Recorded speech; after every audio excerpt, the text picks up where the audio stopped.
अस्सलाम वालेकुम।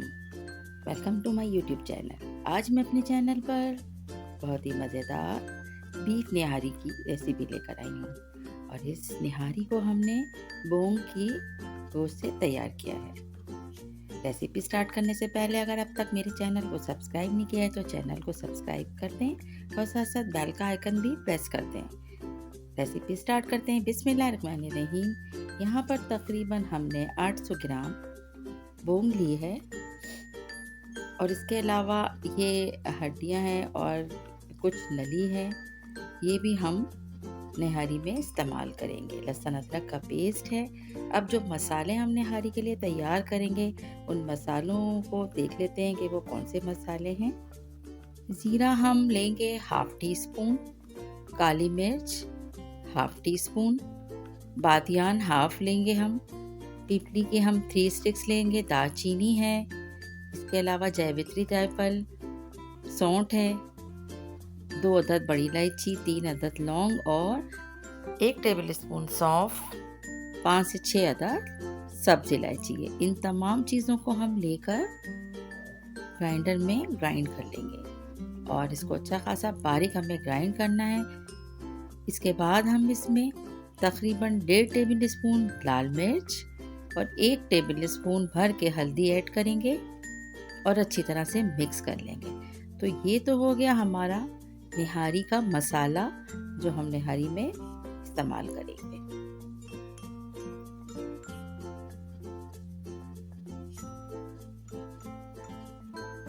अब हम स्टार्ट करते हैं निहारी को पकाने के लिए। हमने सबसे पहले हाफ कप ऑयल लिया है और हाफ कप ही हमने इसमें घी ऐड किया है और बोंग को हम ऑयल और घी के साथ अच्छी तरह से फ्राई करेंगे। इतना फ्राई करेंगे इसका रंग चेंज हो जाए। इसके बाद हमने तकरीबन 1.5 टेबल स्पून हमने लहसुन अदरक का पेस्ट लिया है। इसके अंदर जो हमने इस्तेमाल किया है लहसुन 1 टेबल स्पून और हाफ टेबल स्पून हमने अदरक इस्तेमाल किया है। लहसुन की क्वांटिटी हमें इसमें ज़्यादा रखनी है। गोश्त को लहसुन अदरक के साथ बहुत अच्छी तरीके से फ्राई कर लेंगे। इसके बाद हमने जो निहारी का मसाला तैयार किया था तकरीबन हम 2 से 2.5 टेबल स्पून भर भर के इसमें ऐड करेंगे। सॉल्ट हमने ऐड कर देना है इसमें 1 टीस्पून। फिलहाल अभी हम 1 टीस्पून ही सॉल्ट इसमें ऐड कर लेंगे। बहुत अच्छी तरीके से मसाले को हम गोश्त के साथ भून लेंगे।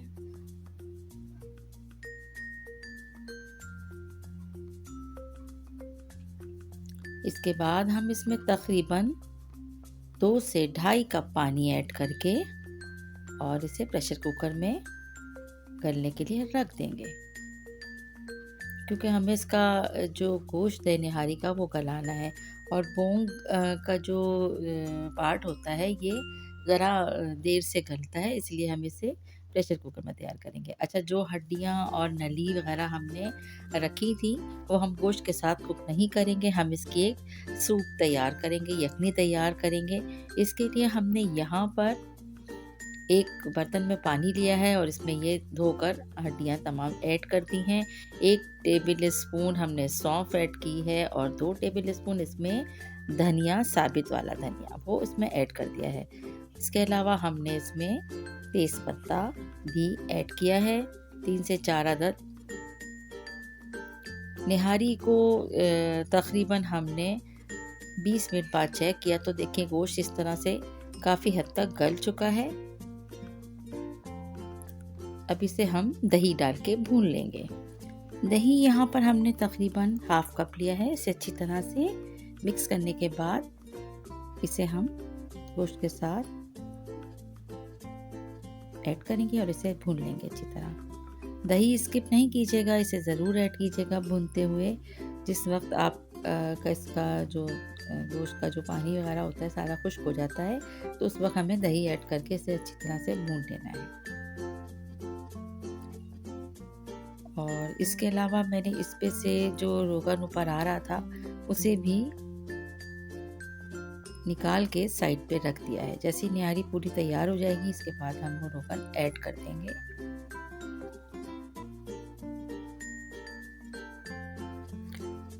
निहारी का गोश्त ऑलमोस्ट अब भुन चुका है और काफ़ी हद तक गल गया है। बिल्कुल आराम से स्पून से इस गोश्त को तोड़ा जा सकता है। अच्छा, अब हम इसमें ऐड करने जा रहे हैं वो यखनी जो हमने हड्डियों से तैयार की थी, वो इसमें हमने ऐड कर दी है।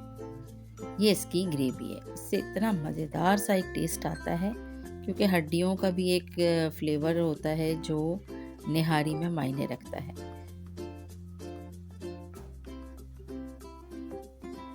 इसके बाद सेकंड अब हमने क्या करना है, आटे को जो तकरीबन 2 से ढाई टेबल स्पून हमने आटा लिया है, इसको हम तैयार कर लेंगे। अच्छी तरह से मिक्स करने के बाद निहारी में हम ऐड करेंगे। हाफ कप से थोड़ा सा ज़्यादा हमने पानी में ऐड करके और आँच को हम धीमे रखते हुए पकाएंगे। अब ये देखिए, जो रहा सहा इसमें रोगन था, ऑयल था, वो भी अब इसमें गायब हो गया। लेकिन ये जैसे जैसे पकेगा इसमें वापस अपनी असली शक्ल में आ जाएगा, क्योंकि आटा डलते ही जो है वो रोगन नज़र नहीं आता। अच्छा, अब देखिए हमने क्या किया, हमने जो प्याज लिया था हमने उसे गोल्डन ब्राउन फ्राई किया और उस रोगन को इस प्याज के साथ ऐड करने के बाद हम निहारी में ऐड कर दिया। अब ये है इसका फाइनल लुक। बहुत ही शानदार और मज़ेदार इजी रेसिपी, जिसे आप लोग बहुत इजीली घर में बना सकते हैं और इन्जॉय कर सकते हैं। ज़रूर ट्राई कीजिएगा। बोंग की निहारी, नली निहारी, कोई सी भी निहारी हो, सब में आप ये स्पाइस इस्तेमाल कर सकते हैं। रेसिपी पसंद आए तो उसको लाइक शेयर कर दीजिएगा और मेरे चैनल को सब्सक्राइब करना भी याद रखिएगा। Thank you so much. Take care. अल्लाह हाफिज़।